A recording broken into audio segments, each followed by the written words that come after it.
사도신경 드림으로 12월 10일 금요일 가정예배를 하나님께 올려 드리겠습니다. 나는 전능하신 아버지 하나님 천지의 창조주를 믿습니다. 나는 그의 유일하신 아들 우리 주 예수 그리스도를 믿습니다. 그는 성령으로 잉태되어 동정녀 마리아에게서 나시고 본디오 빌라도에게 고난을 받아 십자가에 못 박혀 죽으시고 장사된 지 사흘 만에 죽은 자 가운데서 다시 살아나셨으며 하늘에 오르시어 전능하신 아버지 하나님 우편에 앉아 계시다가 거기로부터 살아있는 자와 죽은 자를 심판하러 오십니다. 나는 성령을 믿으며 거룩한 공교회와 성도의 교제와 죄를 용서받는 것과 몸의 부활과 영생을 믿습니다. 아멘.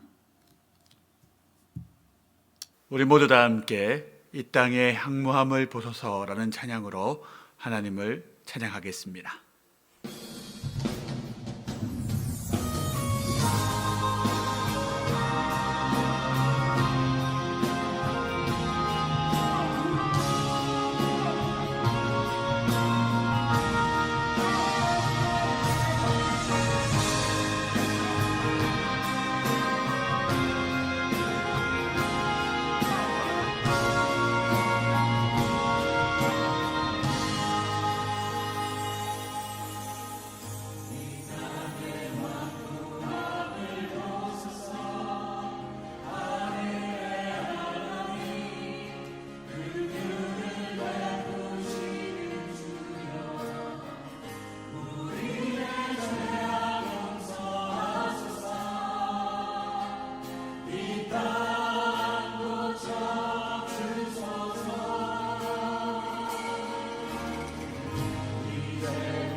성령의 불 임하소서.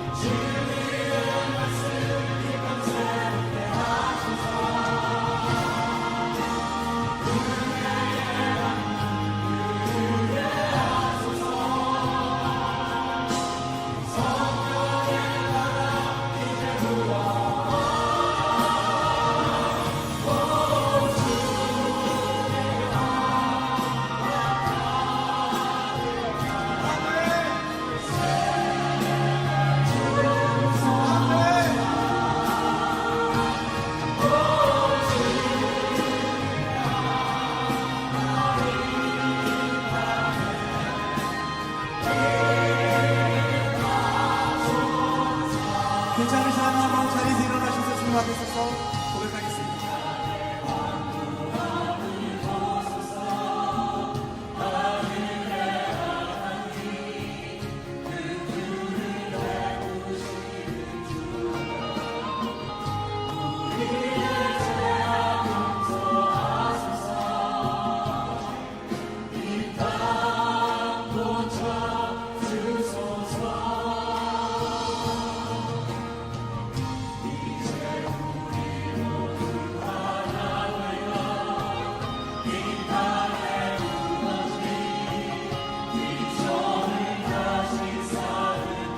우리의 우상들을 태우시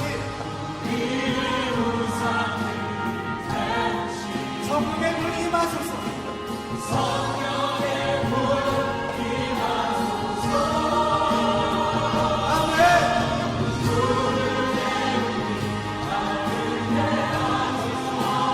다시 한번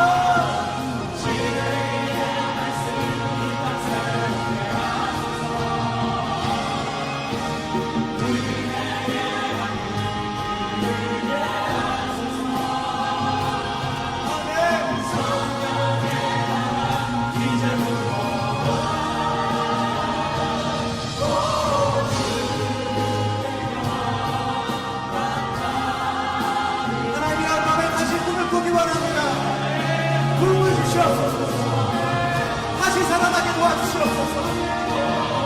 주여, 우리의 민족을 다시 살리사 주를 기뻐하게 하여 주시옵소서.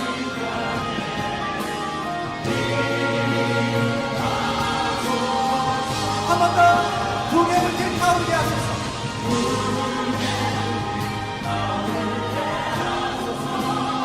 한편 땅에 끝난 땅에 아멘.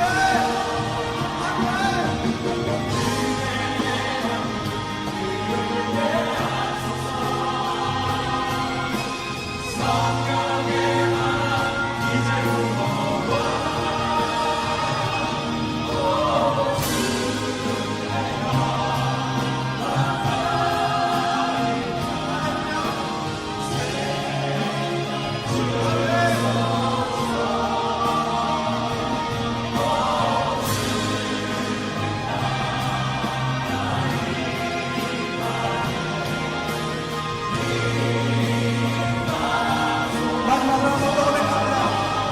붕의 불길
오늘 우리에게 주신 하나님의 말씀은 사사기 20장 1절에서 3절까지의 말씀입니다.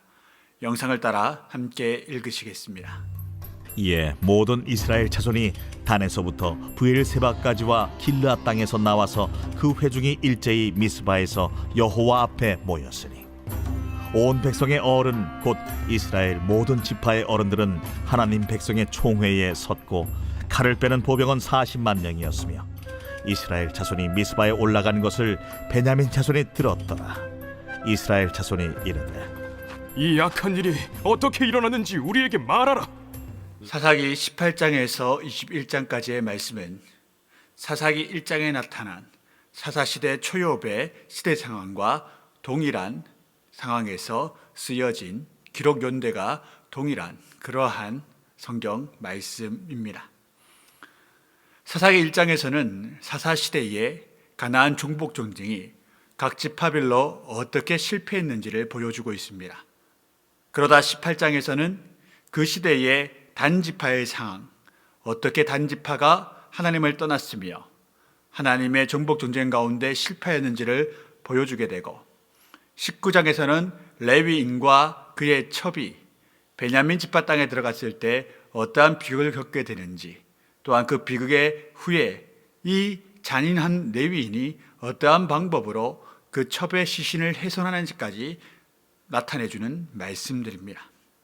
그리고 오늘 20장에서는 이 레위인이 보낸 그 첩의 시신들을 통하여 이스라엘 전체 지파가 미스바에 모여 베냐민과의 내전을 준비하는 장면을 보여주고 있습니다.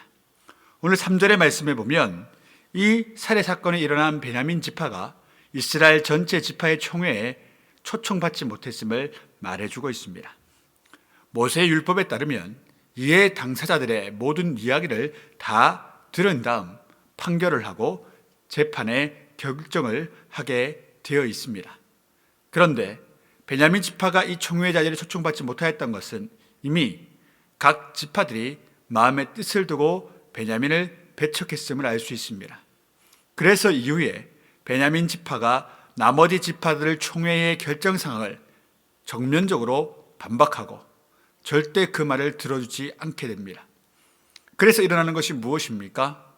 이스라엘 전체 지파의 군대 40만 명이 베냐민 지파와 전쟁을 벌이는 것입니다. 이것은 굉장히 우스꽝스러운 이야기입니다. 왜냐? 이들의 주적이었던 가나안 백성들은 아직 그 땅에 그대로 있었습니다. 이들의 불순종 때문에 여전히 그 땅 가운데는 이방민족이 살아 있었고, 저들이 이방민족과 싸우기를 싫어해서 더 이상 피 흘리기를 싫어하여 전쟁이 멈추어졌던 그런 상황이었습니다. 그런데 이제는 자기들끼리 싸우는 것입니다. 하나님의 말씀에 위법되어 사사시대의 초의 모습은 자기들 소견 어른대로 자기들이 행하고 있었다는 것입니다. 물론 베냐민 지파가 잘한 것이 하나도 없습니다. 그러나 이스라엘 나머지 11지파도 잘한 것이 없습니다. 이것은 굉장히 어리석은 행위로 말씀을 떠난 이스라엘 백성들이 어떻게 망가진 삶을 사는지를 보여주는 중대한 대목입니다. 사랑하는 성도 여러분, 우리 전체 2000년의 교회사 가운데도 이런 사사시대와 같은 일들이 왕왕 있었습니다. 특별히 중세 유럽 사회에서는 이와 같은 일들이 너무나도 많았습니다. 많은 중세의 수도사들과 또한 그곳의 신부들, 그들은 말씀을 가르치지 않았습니다. 말씀을 가르치지 않고 미사와 집전만을 행하였습니다. 그러자 민중들이 어떻게 되었습니까? 미신적인 신앙, 하나님의 말씀을 알지 못하니 자기들 개인의 판단에 맞게 일상생활을 영위해 나갔습니다. 그래서 교회가 더욱더 타락하게 되고 사람들이 말씀과는 상관없는 이상한 신앙을 가지게 되는 것입니다. 사랑하는 성도 여러분, 현재의 우리 기독교 신앙이 그렇게 되지 말라는 법이 없습니다. 우리가 우리 가정 가운데 아이들에게 말씀을 바로 가르치지 아니하고 올바른 말씀 훈련을 하지 아니하면 우리의 다음 세대는 하나님을 알지 못했던 다른 세대가 될 것입니다.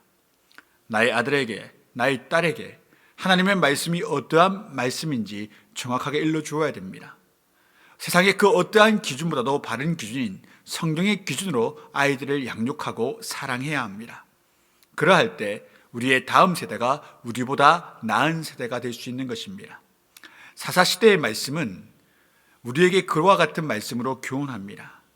세우는 데는 오래 걸리지만 무너지는 데는 한순간이라는 것입니다.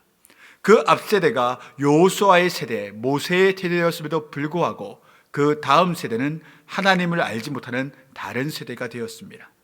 이 얼마나 놀랍고도 또한 경악할 만한 이야기입니까? 그런데 우리의 자녀들이 그런 세대가 될 수 있다는 것입니다. 사사기를 통하여 우리는 그와 같은 교훈을 얻어야 됩니다. 내 가정조차 그러한 가문, 그러한 가정이 될 수 있다는 것을 알고 지금 현재의 우리의 자녀들 가운데 말씀의 훈육과 말씀 읽음의 즐거움을 깨달아 알게 해야 합니다. 그러기 위해서는 부모인 우리들부터, 이전 세대인 우리들부터 항상 말씀을 가까이 해야 하고 예배를 게을리 드리지 않아야 하며 말씀대로 살아가는 모습들을 저들에게 보여주어야만 합니다. 저와 여러분들이 그러한 믿음이 든든한 어른들이 될 수 있기를, 또한 축복의 이전 세대가 될 수 있기를 주의 이름으로 축원드립니다. 오늘 말씀을 적용하시겠습니다.